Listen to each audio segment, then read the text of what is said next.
A zašto držiš konja na verandi? U kuhinji mu je tesno, a soba mu se ne sviđa.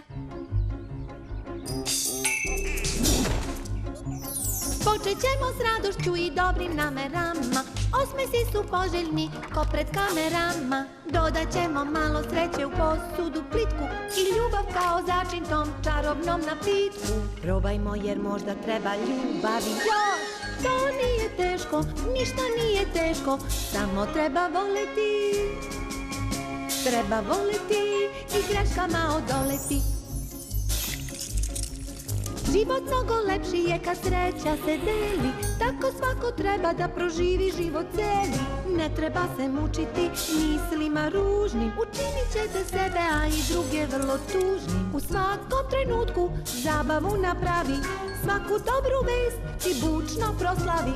Namršti se i vidjet ćeš da slavlja biti neće, nasmej se i dodaj celu vreću sreće. Nasmej se i dodaj celu vreću sreće. Probajmo jer možda treba ljubavi još. To nije teško, ništa nije teško, samo treba voleti. Treba voleti, treba voleti i greškama odoleti. Život mnogo lepši je kad sreća se deli, tako svako treba da proživi život celi. Ne treba se mučiti mislima ružnim, učinit ćete sebe, a i druge vrlo tužnim. Učinit ćemo sebe, a i druge vrlo tužnim.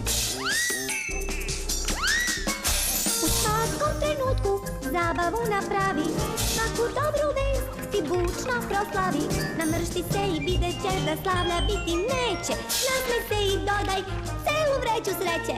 Nasmej se i dodaj celu vreću sreće. Probajmo jer možda treba ljubavi još. To nije teško, ništa nije teško, samo treba voleti. Treba malo doleti. To nije teško, ništa nije teško, samo treba voleti.